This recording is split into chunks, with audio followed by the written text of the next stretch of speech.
Stay connected to the world around you. KPBS brings you trusted news, compelling stories, and in-depth reporting every day. Wherever life takes you, KPBS is here, on the radio, online, and on the go. Discover more at kpbs.org.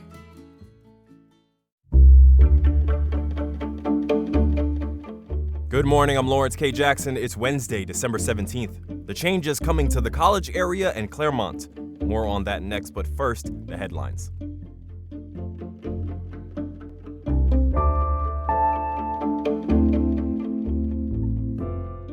A $1 million gift has been given to the San Diego Community College District. It looks to aid healthcare students at the 4 campuses in the district. The funds will cover or reimburse professional costs for students like testing, fingerprinting, background checks, and any required licensing certificates. The Community College District has more than 1,100 students across multiple healthcare programs. This includes the EMT program and the Nursing Assistant program, among others. Slurry seal street repair projects have begun in numerous locations across the county.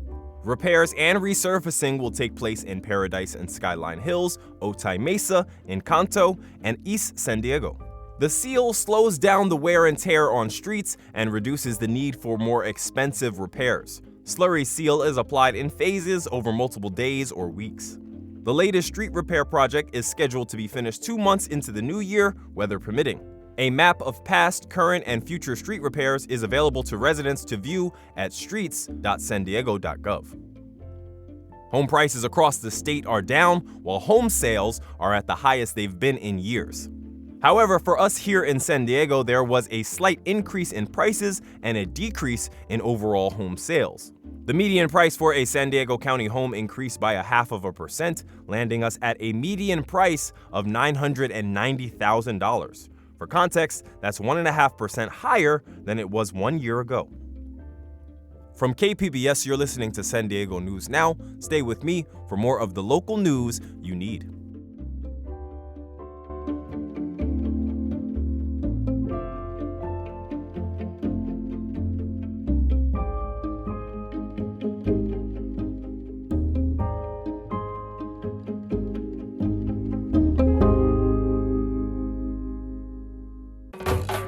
This season on Everybody's Doing It with Miss Lolly, I'm going to classes, workshops, and private venues designed to enrich and broaden our sexual horizons, and I'm taking you with me. I meet with an erotic mindfulness coach, get a pelvic floor exam, talk with new moms, and even put on my dancing shoes and take a beginning burlesque class, and much more. Find Season 2 of Everybody's Doing It with Miss Lolly wherever you get your podcasts, and come join me in my search for fun and sexy adventures that are available to you.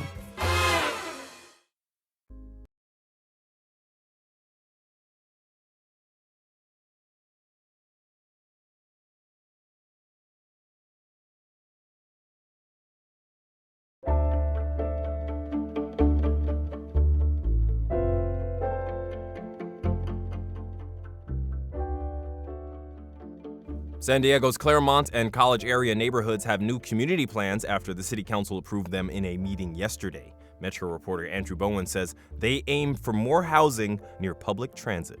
The new community plans maintain low-density zoning in most of Clairemont and the college area, but shopping centers and major streets in the neighborhoods could see new mixed-use development with retail, apartments, and public plazas.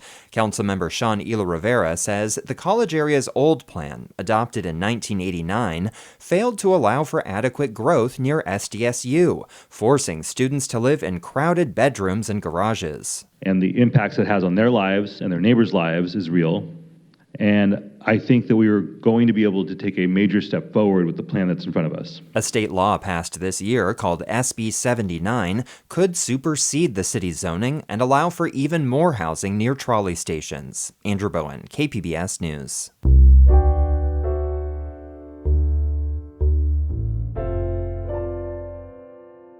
People who get their power from SDG&E can expect a rate hike come January. Reporter John Carroll says the San Diego City Council heard from residents upset about the increases at their Monday meeting. SDG&E customers will see an average $3 hike come January and a $1 increase for natural gas on their monthly bill. The utility blames the increase on a variety of things like wildfire mitigation and modernization of the power grid. At the San Diego City Council meeting, SDG&E gave a required quarterly update. Afterward, the council heard from San Diegans opposed to the rate hikes. Gail Viamonte said SDG&E puts profit over the common good. I'm a senior on a fixed income. I installed solar 3 years ago and have seen my good intentions and the almost equal amount of kilowatt hours of electricity I return to the grid increasingly penalized in the interest of SDG&E profits. SDG&E issued a statement saying they work to keep prices low for their customers. Utility rates are reviewed and approved by the California Public Utilities Commission. John Carroll, KPBS News.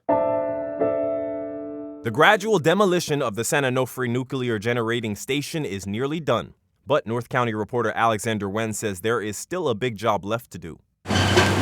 For the past 5 years, crews have been taking apart the San Onofre nuclear plant, piece by piece. Now, all that remains are the iconic domes, which have been a San Diego landmark since the early 1980s. You know where you are when you see these domes. But their days are numbered too. Ron Pontes is the general manager for site closure at San Onofre. He says prep work for the demolition of the domes is already underway. However, there won't be a dramatic implosion. Instead, crews will use excavators to slowly tear them down.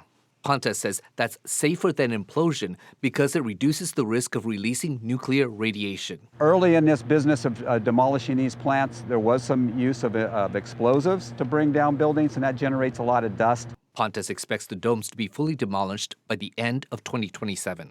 Alexander Nguyen, KPBS News. The hours-long closure of the I-5 earlier this month is raising questions from local leaders. Reporter Jacob Ayer says they're asking transit and law enforcement agencies about policies and procedures for freeway shutdowns. There have been 3 major closures on Interstate 5 since October. They have snarled traffic for hours at a time. The most recent shutdown on December 5th prompted 8 elected officials to send a letter this week to the California Department of Transportation, California Highway Patrol, and the San Diego Police Department. They're asking about policies and procedures for freeway shutdowns. State Senator Catherine Blakespear represents coastal communities from Orange County to the city of San Diego. She says it's a public safety issue. We heard directly from constituents who missed flights, people who missed their own critical medical appointments, people who could not pick up children who were waiting for their families. KPBS reached out to the CHP, San Diego Police, and Caltrans, but they did not immediately respond to our questions. Jacob Ayer, KPBS News.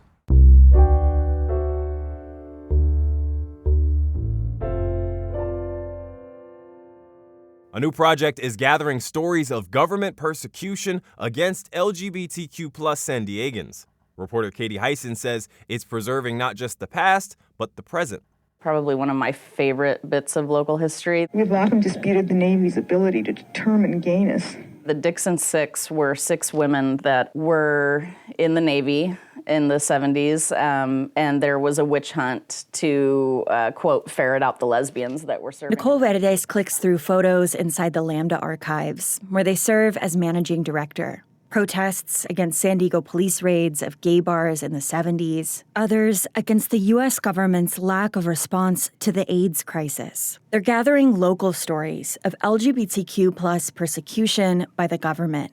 The photos will be shown at the end of each performance of fellow travelers at the San Diego Opera next year. It's a gay love story set against the mass firing of LGBT U.S. civil servants in the 50s. Kevin Newbury directs the opera. One of the ironies of this time period is that it was all about keeping records on people and keeping files, but those files have never been released. Newbury wants to create a record for future generations of not just the past, but the present.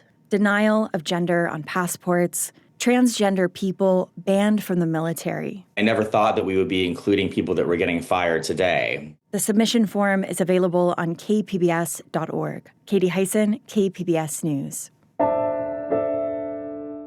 For many Latino, immigrant, and mixed-status families, the holidays are usually about gathering, tradition, and faith. But this year, health reporter Heidi DeMarco says heightened immigration enforcement is changing how and if families celebrate at all.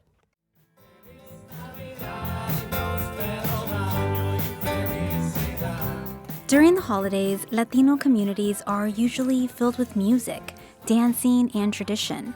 Christmas is a time for food, faith, and family. But this year, many immigrant families say the season feels different. Fear has replaced celebration. Gloria Sanchez is an undocumented immigrant from Sinaloa, Mexico. She's 49 years old and has lived in the U.S. for 25 years. She says Christmas is beautiful, but it's also sad because of everything that's happening. She rarely leaves her house. She's had close calls with immigration, and by the grace of God, she says, she's still here. And she's not alone. A recent KFF New York Times survey found that 63% of likely undocumented immigrants have avoided traveling this year, worried about drawing attention to their status.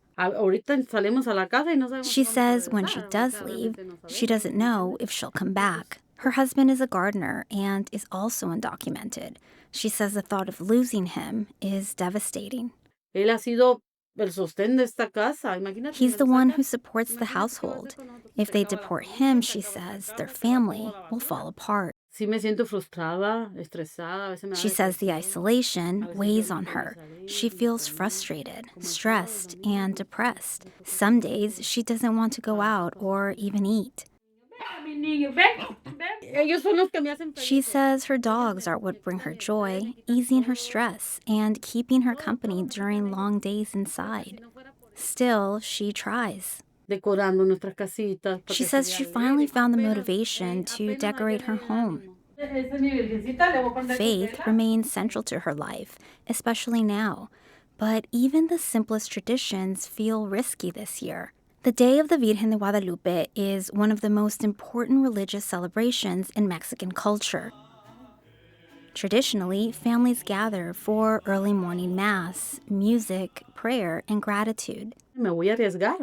It's a risk she's willing to take. It's 4:30 in the morning when Sanchez arrives at the church. Inside, incense fills the air.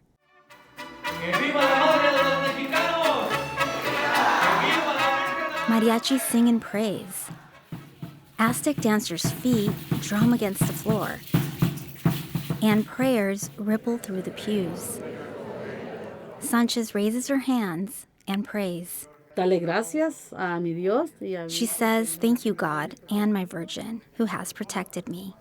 It's really important for the people to come here because they feel like it's a little bit of part of their tradition, their pueblito. Hung Win is a priest at Our Lady of Guadalupe Parish in Barrio Logan. He says Sanchez's fear is shared by many in his congregation. We don't know whom to trust. I mean, people are fearful that their neighbors might turn them into immigration. And so the people are carrying a lot of burdens, a lot of stress, a lot of anxiety. He says attendance is down. People are afraid to come. For sure, here in our parish, we've seen a decrease in mass attendance on Sundays. He estimates the parish has lost about 300 members due to immigration raids. But for those who do make it inside, he says faith offers relief. Forgot about immigration raids, forgot about all these things that they're struggling with, and people just being joyful. People are celebrating their faith, their expressions, and the people giving thanks to Our Lady of Guadalupe. Traditions beyond the church have also changed. In many Latino and Mexican immigrant families, tamales are made and shared during Christmas gatherings. Fernando Leon sells Oaxacan tamales in Barrio Logan. He says sales are down this year. People are afraid. Many are saving money in case something happens instead of ordering food for celebrations. Sanchez says she won't be cooking or celebrating the way she used to. There will be no shopping for gifts. Life and health, she says, are enough. Hope persists for Sanchez and many others. They're holding on to the life they built in a place they call home. Heidi DeMarco, KPBS News. That's it for the podcast today. As always, you can find more San Diego news online at kpbs.org. I'm Lawrence K. Jackson. Thanks for listening and subscribing. By doing so, you're supporting public media, and I thank you for that. Have a great day.